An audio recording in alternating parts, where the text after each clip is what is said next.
Seja bem-vindo a mais um vídeo do canal aqui da Salcio. Eu sou Diro Soares, designer e sócio aqui. E hoje a gente vai falar sobre apresentação, sobre slides, sobre PPT, sobre o Google Slides, se você usa o Google Slides, sobre o PPT, se você usa o PPT. A gente vai falar sobre design de apresentação.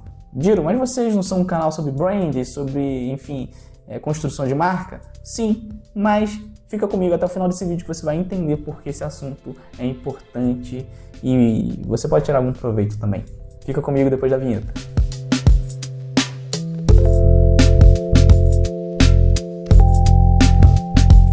A gente sabe da importância que apresentações têm. Desde a apresentação institucional da sua empresa para algum cliente, algum fornecedor, enfim, para alguém que você quer apresentar a sua empresa e você precisa ter essa apresentação, até apresentações dentro da sua própria empresa para você vender uma ideia para o seu superior. A gente percebeu cada vez mais grandes erros que surgem nessas apresentações. Desde informações demais, falta de hierarquia, o logo carimbado na apresentação em mais de um lugar, fontes sendo utilizadas a moda, eu não posso falar a palavra que eu pensei agora, mas a gente sabe do excesso de que muitas vezes você mesmo recebe essas apresentações e você não lê. Fala pra mim, você lê todos os slides de uma apresentação que você recebe? Qual é a percepção que você tem quando recebe essas apresentações? E só pela capa, o que é que você acha? Então, se liga, vem comigo que eu vou te dar algumas dicas do que você pode fazer para sua apresentação não passar por isso que você faz com as outras apresentações. Dica número 1, busque inspirações. A gente tem hoje muitos sites, a gente tem vídeos no YouTube de outras pessoas, de apresentações que você pode ter como exemplo. Você pode buscar ali referências do próprio segmento, de ideias semelhantes. Referência é muito mais para entender o que dá para fazer do que copiar, tá, gente? Aqui a gente está falando de copiar, que a sua apresentação tem que ser diferente. O problema de se ter templates, de pegar um template da internet e usar ela, é que você vai ter o mesmo template que outras pessoas estão utilizando, tá? Isso aconteceu muito, por exemplo, na área do design, né? Na área do design eu tenho um grande amigo, Walter Matos, tem um canal aí do YouTube dele, onde ele disponibiliza no seu site o modelo de proposta dele, né? O layout, a apresentação de proposta de orçamento dele, e de que se tornou a proposta mais baixada da história do design, onde eu já peguei apresentações de outros designers usando esse modelo. E imagina o cliente, né? O cliente que está buscando um designer, o cliente que está buscando um serviço ali de identidade visual, que recebe 2, 3, 4 propostas e todos têm o mesmo padrão, todos têm a mesma abordagem, o seu próprio modelo. Então, como é que a gente pode agregar valor? Você vê o problema que isso tem, né? Esse template. Você não está agregando valor, você não está trazendo a sua identidade, por mais que você mude fonte, por mais que você mude cores, isso traz esse problema de percepção para o cliente. Acho que a primeira dica, com um pouco da segunda, é isso, é busque inspiração, mas não copie, não use esses templates prontos da internet. A segunda dica que eu posso dar é reduza a quantidade de textos. Exatamente. Diro, mas eu tenho muitas coisas a falar. Você tem muita coisa para falar, mas o seu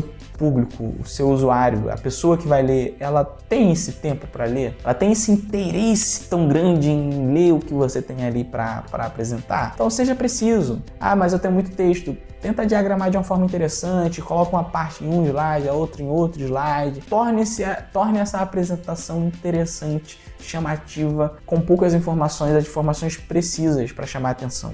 Você pode marcar depois um papo para apresentar melhor. O problema da quantidade de texto, além desse desinteresse que gera na pessoa dela ler essa quantidade enorme de texto que ela não vai querer, é de trazer talvez uma percepção de insegurança, então você tem que falar muito para poder convencer. E também o problema da hierarquia da informação. Quando a gente tem muita informação, muito texto e muitas das vezes o cara que está fazendo ali, né, você que está fazendo ali a apresentação, você não tem essa noção de hierarquia da informação, onde o público vai ler primeiro, onde ele vai ler depois. Então fica mal distribuído, fica mal organizado. Então uma apresentação que era algo para vender a sua empresa, vender a sua ideia, vender o seu produto, para deixar a pessoa que está recebendo ciente do que você oferece, torna-se um problema. Na verdade, ela não entende, né? Você está utilizando ali coisas que não funcionam.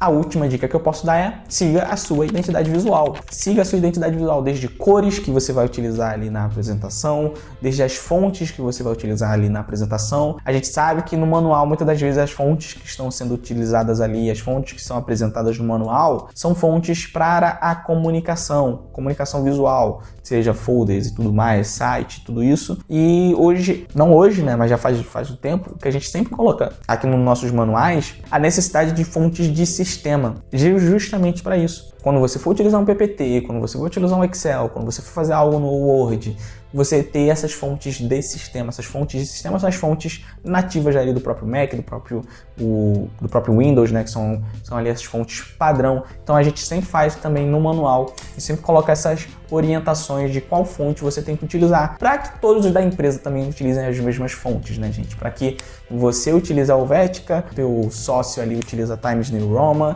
outro usa Arial, porque ele acha bonito. Não, gente, utiliza ali. Esses documentos internos também tem que ser padronizado para você ganhar ali agilidade na produção e para você ter uma mensagem clara também para o público interno.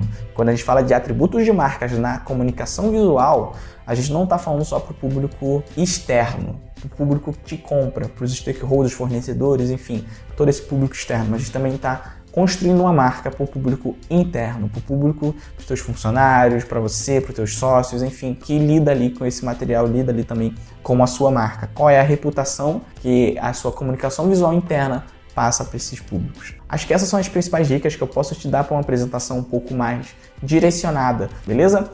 Gostou desse vídeo? Faz aquele nosso ritual padrão. Clica aqui no gostei, se inscreva no nosso canal, deixe seu comentário. Tem aqui também agora na descrição um link para você mandar sua dúvida para a gente gravar vídeos respondendo essas dúvidas que você tem. Siga a gente nas redes sociais e te aguardo nos próximos vídeos.